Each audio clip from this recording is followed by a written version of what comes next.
ಮನೆ ಹತ್ರ ಒಬ್ರು ಸರ್ ಕಾರ್ ತೊಗೊಂಡಿದ್ರು. ಅವ್ರ ಮಗ ಈ ಕಾರ್‌ನ ಡ್ರೈವ್ ಮಾಡ್ತಾ ಇರೋದು. ಅವರು ರೀಸೆಂಟಾಗಿ ಒಂದ್ಸಲ ಬ್ಯಾನೆಟ್ ತೆಗೆದು ನೋಡಿದಾಗ ಬ್ಯಾಟ್ರಿ ಹತ್ರ ಈ ಥರ ರಸ್ಟ್ ಹಿಡ್ದಂಗೆ ಆಗ್ಬಿಟ್ಟಿದೆ. ಅವರು ಏನಾಯಿತು ಏನೋ ಅಂದ್ಬಿಟ್ಟು ನನ್ನ ಹತ್ರ ಬಂದು ಕೇಳಿದ್ರು. ನಾನು ಅಂದೆ, "ಏನು ತಲೆ ಕೆಡಿಸ್ಕೋಬೇಡಿ, ಇದನ್ನ ನೀಟಾಗಿ ವಾಟರ್ ವಾಶ್ ಮಾಡಿದ್ರೆ ಹೋಗುತ್ತೆ" ಅಂತ. "ಸರ್ ಬ್ಯಾಟ್ರಿ ವಾಟರ್ ವಾಶ್ ಮಾಡ್ತಾರಾ?" ಅಂತ ಕೇಳಿದ್ರು. "ಏನು ತೊಂದರೆ ಇಲ್ಲ ಸರ್, ಬ್ಯಾಟ್ರಿನೆಲ್ಲ ವಾಟರ್ ವಾಶ್ ಮಾಡಿ ಈ ಥರ ಟರ್ಮಿನಲ್‌ನ ಯಾವಾಗಲೂ ಕ್ಲೀನ್ ಮಾಡ್ತಾ ಇರಬೇಕು. ಆವಾಗ ಈ ಥರ ತೊಂದರೆ ಆಗಲ್ಲ" ಅಂತೇಳಿ ನೀಟಾಗಿ ಕ್ಲೀನ್ ಮಾಡಿಕೊಟ್ಟೆ. ಏನಿದೆ ಕಂಬಿ ಅದೆಲ್ಲ ಫುಲ್ ಫಂಗಸ್ ಬಂದಂಗೆ ಆಗ್ಬಿಟ್ಟಿತ್ತು. ಅದನ್ನೆಲ್ಲ ನೀಟಾಗಿ ನೀರು ಹಾಕ್ಕೊಂಡು ಚೆನ್ನಾಗಿ ತೊಳೆದು ಅದನ್ನ ರೆಡಿ ಮಾಡಿಕೊಟ್ಟೆ.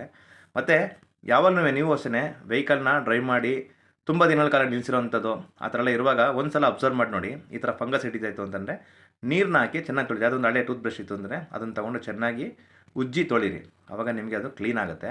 ಬ್ಯಾಟ್ರಿ ಟರ್ಮಿನಲ್ ಆಗಿರಲಿ, ಬ್ಯಾಟ್ರಿಯ ಒಂದು ಏನೊಂದು ನೆಗೆಟಿವ್ ಪಾಸಿಟಿವ್ ಒಂದು ಪಾಯಿಂಟ್ ಇದೆ, ಆ ಪಾಯಿಂಟ್ ಎರಡನ್ನೂ ಕೂಡ ಆರಾಮಾಗಿ ನೀರಲ್ಲಿ ತೊಳಿರಿ, ಏನೂ ತೊಂದರೆ ಆಗೋಲ್ಲ. ಬ್ಯಾಟ್ರಿ ಎಷ್ಟು ನೀಟಾಗಿ ಇಟ್ಕೊಂಡಿರ್ತಾರೆ ನಿಮಗೆ ಅಷ್ಟು ಒಳ್ಳೆಯದು.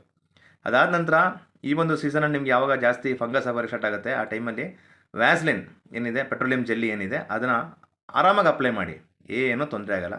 ಸೊ ನಾನು ಅವ್ರಿಗೆ ಅದನ್ನೇ ಹೇಳ್ಕೊಟ್ಟೆ. ಆರಾಮಾಗಿ ಇದಕ್ಕೊಂದು ಗ್ರೀಸ್ ಇಲ್ಲಾಂತಂದರೆ ವ್ಯಾಸ್ಲಿನ್ ಪೆಟ್ರೋಲಿಯಂ ಜೆಲ್ಲಿ ಏನಿದೆ ಅದನ್ನ ಅಪ್ಲೈ ಮಾಡೋಣ ಅಂತ. ಅವರು ತುಂಬ ಆಶ್ಚರ್ಯ ಆಗ್ಬಿಟ್ರು. ಇದನ್ನೆಲ್ಲ ಅಪ್ಲೈ ಮಾಡ್ಬೋದು ಎಲ್ಲಿಗೆ ಅಂತ.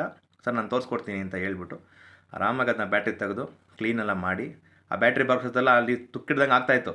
ಏನಿದೆ ಒಂದು ಡಿಸ್ಟಿಲ್ ವಾಟ್ರು ಅದು ಓವರ್ಫ್ಲೋ ಆಗಿ ಅಲ್ಲೆಲ್ಲ ಚೆಲ್ತಾಯಿತ್ತು. ನಾನು ಅಂದೆ, ಇದನ್ನೆಲ್ಲ ಅವಾಗವಾಗ ನೋಡ್ಕೊಳ್ಳಿ ಅಂತ. ಸರಿ, ಅವರಂದು ಒಂದು ಟ್ಯೂಬ್ ಪೀಸ್ ಹಾಕ್ಬಿಡೋಣ ಅಂತ ಹೇಳಿದ್ರು. ಸರಿ, ನಿಮ್ಮ ಇಷ್ಟ ಅಂತ ಹೇಳಿದೆ. ಒಂದು ಟ್ಯೂಬ್ ಪೀಸ್ನ ನೀಟಾಗಿ ಕಟ್ ಮಾಡಿ ಅದನ್ನು ಕೂಡ ಹಾಕ್ಕೊಟ್ಟೆ. ನೋಡಿ, ಈ ಥರ ಟರ್ಮಿನಲ್ನ ಯಾವಾಗಲೂ ಉಜ್ಜಿ ಕ್ಲೀನ್ ಮಾಡ್ಕೊಳ್ಳಿ. ಇಲ್ಲಾಂತಂದ್ರೆ ಏನಾಗ್ತಂದರೆ ಬೆಳ್ಳೆ ಒಂಥರ ಫಂಗಸ್ ಬಂದಂಗೆ ಆಗುತ್ತೆ. ಆವಾಗ ನಿಮ್ಗೇನಾಗುತ್ತೆ, ಪ್ಲಸ್ ಆರ್ ಮೈನಸ್ ಯಾವ ಪಾಯಿಂಟ್ ಆದರೂ ಸರಿ ಕಾಂಟ್ಯಾಕ್ಟ್ ಆಗೋಲ್ಲ. ಏನಿದೆ ಲೆಡ್, ಆ ಲೆಡ್ಗೆ ಬಂದು ಬ್ಯಾಟ್ರಿ ಲೆಡ್ಗೆ ಬಂದದ್ದು ಕಾಂಟ್ಯಾಕ್ಟ್ ಆಗೋಲ್ಲ. ಆವಾಗ ನಿಮ್ಗೆ ಏನಾಗುತ್ತೆ ಅಂತಂದರೆ ಕರೆಂಟ್ ಸಪ್ಲೈ ಆಗೋದಿಲ್ಲ ಸರಿಯಾಗಿ. ಬ್ಯಾಟ್ರಿ ಒಂದು ಪವರ್ನ ಸರಿಯಾಗಿ ಸಪ್ಲೈ ಮಾಡೋದಿಲ್ಲ.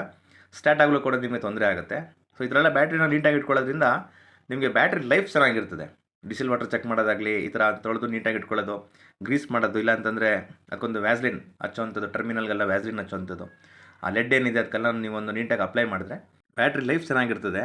ಮತ್ತು ನೀವು ಯಾವಾಗಲೂ ಅಷ್ಟೇ ವೆಹಿಕಲ್ನ ತುಂಬ ದಿನಗಳ ಕಾಲ ನಿಲ್ಲಿಸಿ ಮತ್ತೆ ಸ್ಟಾರ್ಟ್ ಮಾಡ್ತೀರಿ ಅಂದಾಗ ಒಂದು ಸಲ ಡಿಸ್ಟಿಲ್ ವಾಟರ್ನ ಲೆವೆಲ್ ಚೆಕ್ ಮಾಡಿ.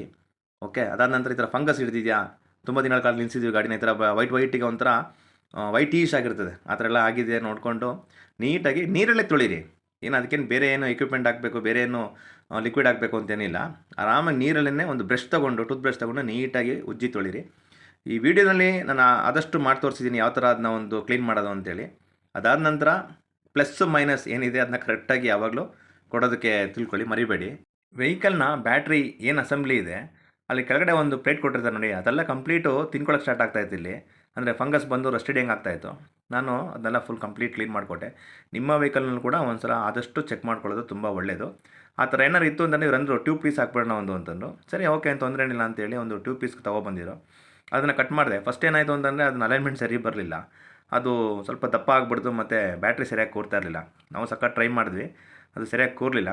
ಮತ್ತು ನೆಕ್ಸ್ಟ್ ತೆಗೆದು ಸ್ವಲ್ಪ ಸಣ್ಣ ಮಾಡಿ, ಅಂದರೆ ಒಂದು ಚಿಕ್ಕ ಪೀಸಾಗಿ ಕಟ್ ಮಾಡಿಕೊಂಡು ಟ್ರೇಗೆ ಎಷ್ಟು ಬೇಕು ಅಷ್ಟು ಮಾತ್ರ ಕಟ್ ಮಾಡಿಕೊಂಡು ನೀಟಾಗಿ ಅಲೈನ್ಮೆಂಟ್ ಮಾಡಿ ಬ್ಯಾಟ್ರಿನ ಕೂರಿಸಿದ್ವಿ.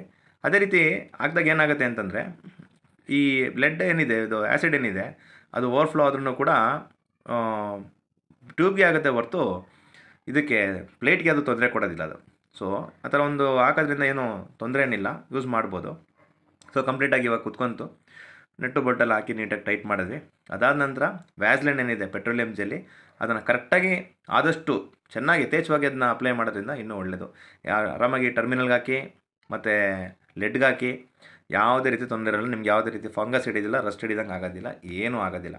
ಸೊ ಆರಾಮಾಗಿ ಅದನ್ನ ನೀವು ಅವಾಗವಾಗ ಅದು ಸ್ವಲ್ಪ ಎಚ್ಚೆತ್ತಾಗ ಹಾಕಿದಾಗ ಏನಾಗುತ್ತೆ ಅಂದರೆ ಅದೇನು ಬೇಗ ಏನು ಖಾಲಿ ಆಗೋದಿಲ್ಲ. ಅದು ಸ್ವಲ್ಪ ಚೆನ್ನಾಗಿ ಅಪ್ಲೈ ಮಾಡ್ಬೋದು, ನಾವು ನೀಟಾಗಿ ಮೇಂಟೈನ್ ಮಾಡ್ಕೊಂಡಿರ್ಬೋದು.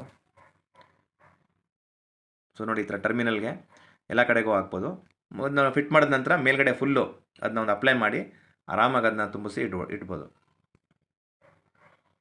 ಸೊ ಈ ಥರ ನೀವು ಪೆಟ್ರೋಲಿಯಂ ಜೆಲ್ಲಿ ಹಾಕೋದ್ರಿಂದ ಈ ಒಂದು ವಿಂಟರ್ ಸೀಸನಲ್ಲಿ ಜಾಸ್ತಿನೇ ಅದು ಆ ಥರ ಫಂಗಸ್ ಬರೋಂಗಾಗೋದು.